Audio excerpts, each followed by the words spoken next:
Welcome back. It is Thursday, May 2nd in the NBA. My three best bets are on the way. What's going on, everyone? My name's Austin from Calling Our Shot. Let's dive into a recap from yesterday. Another winning day for us. 2-1, our fourth straight winning day on a little bit of an 11-2 run. It's been a really good stretch for us the last few days. We had Luka Doncic's over 7.5 first quarter points.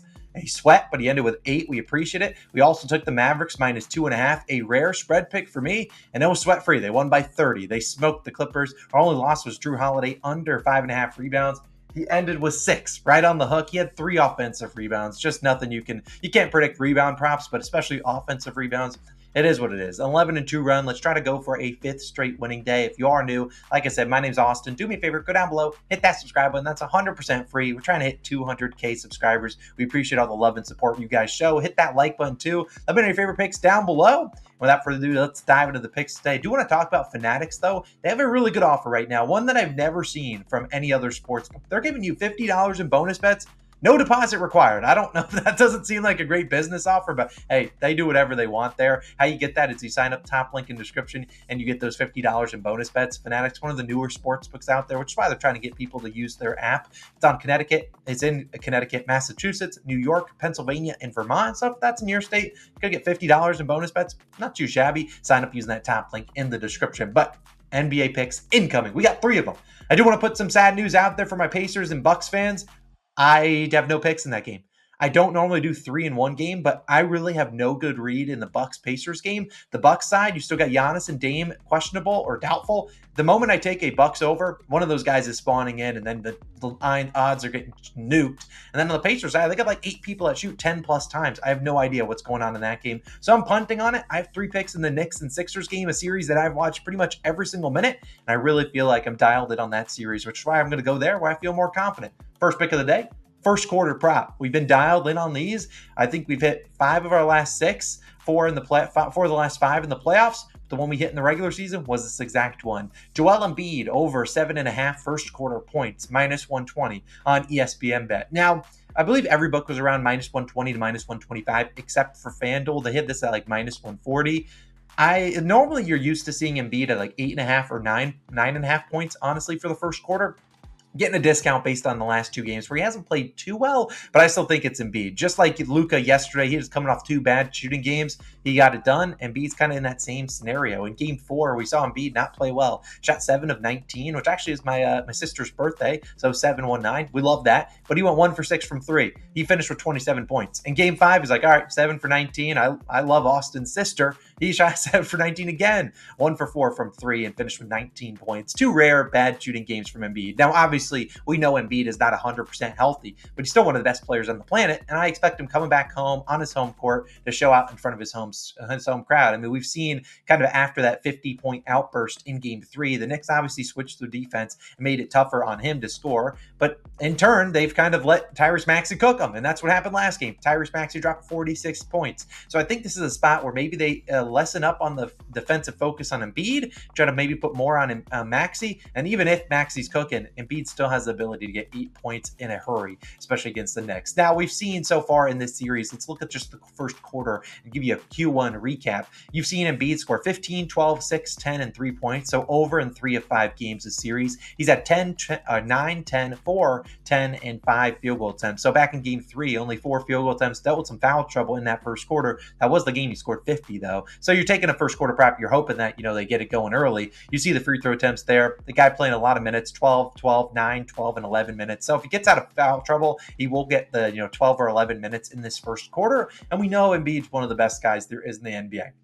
I don't really need to tell you, hey, we're taking Embiid's first quarter prop, but it's just the guy that's been really good at hitting this line all season long. He's coming off a game, last game, first quarter, only 5 field goal attempts, 1 for 5, missed one of his 2 free throws.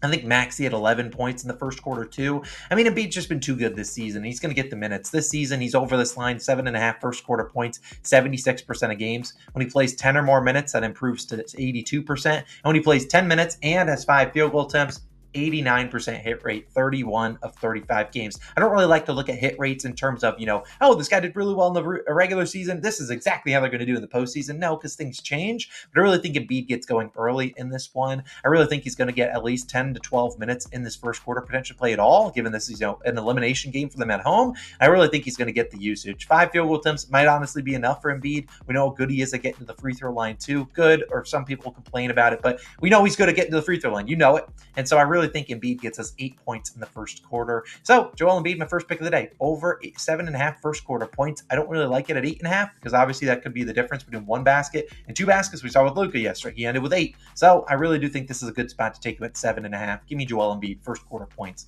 First pick of the day, over 7.5, minus 120. Now my second pick is going to go to the Knicks side of the equation, and then we're going to wrap up the video with a same game parlay. We're going to talk all about Josh Hart, who I like for over 30.5 PRAs, points, rebounds, and assists, minus 115 on FanDuel. Now, I would place at 31.5 for like Austin. I need an individual line. Points is probably where I'd go, but with Josh Hart, it's really PRAs or nothing for me personally, because we know Josh Hart is capable of, he could go out there and get 10 points, but he could also get 20 rebounds. He's also capable of 10 assist type games. If I'm going to be honest, there's a good chance I sprinkle on his triple-double tonight at plus 3,800. I'm not saying it's a lock, but I think there is a chance he could get close to 8 to 10 assists if his teammates start knocking down some shots for him. Now, obviously in this series, we know Hart's going to play a lot of minutes, which we love to see. He's at 37, 39, 32, 26, and 31 PRAs. So the last few games finishing real close to it. Now, in game 3, when he finished with 32, I think he only had 6 rebounds and 6 assists. Very low rebounding game for him. In game 4, couldn't buy a bucket. And then last game, couldn't buy a bucket either. But the good thing about Hart, 42 minutes in all 5 games, played all 53 last game. I mean, Tom Thibodeau is going to run him into the ground, and with no Bojan Bogdanovic either, wouldn't be shocked if you see Josh Hart once again play all 12 minutes in the first quarter, all 48 in this game. We've seen Josh Hart, who started off the series scorching hot, 4 threes in games 1, 2, and 3.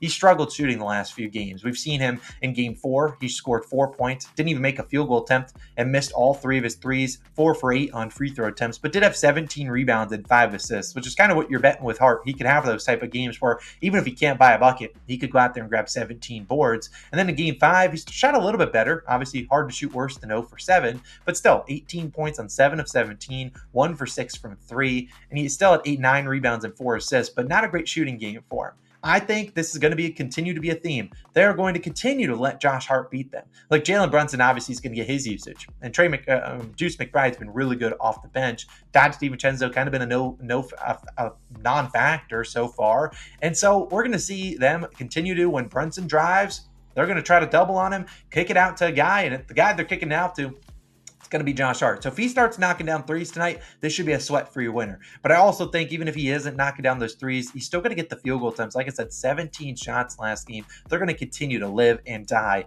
by Josh Hart beating them. And I don't blame the Sixers for doing that. And like I said, I think there's a chance for some positive regression or progression, as someone said in the comments, for Josh Hart to maybe grab some more boards and get some more assists. In game 5, he had 9 assist chances, only had 4 assists. So below 50%, pretty bad. Also 18 rebound chances, but only 9 rebounds. He also didn't have any offensive rebounds, which you typically can lock in Hart for a couple offensive rebounds per game. So we know Hart, he does it all for the Knicks, probably going to play all 48 minutes. I like him tonight. Didn't get a field goal attempt in the last 7 minutes of the game, last game. I think Jalen Brunson is obviously going to carry the load for the Knicks, but the Sixers are going to continue to throw different looks at him, going to continue to double him on some drives. Josh Hart's going to be wide open. If he shoots even a decent percentage tonight, probably goes over this line. Give me over 30.5 PRAs. And then my third and final pick of the day will be a same game parlay. Like I said, no picks in the Bucks Pacers game because I honestly have no read on it.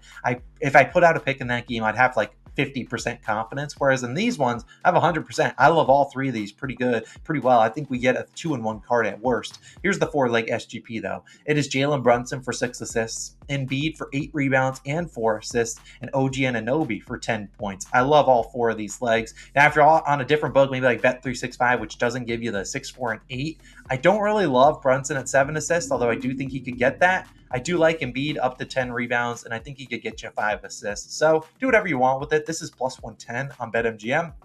I believe FanDuel's at minus 113, and I think DraftKings is minus 125. So if you're on BetMGM, really good value over there, plus 110. Other books don't even give you plus value over here. Now, if you were to just look at hit rates, well, it's pretty good because Brunson has 6 assists in all 5 games. Embiid has 8 revs and 4 assists in all 5 games. And OG Anunoby has 10 plus points in all 5 games. So this SGP has hit in all 5. If it hits again today and this gets forced to a game 7, probably add it to my card for game 7 if it's not too juiced. I just think that Brunson's going to have the ball in his hands a ton. He had 15 potential assists last game.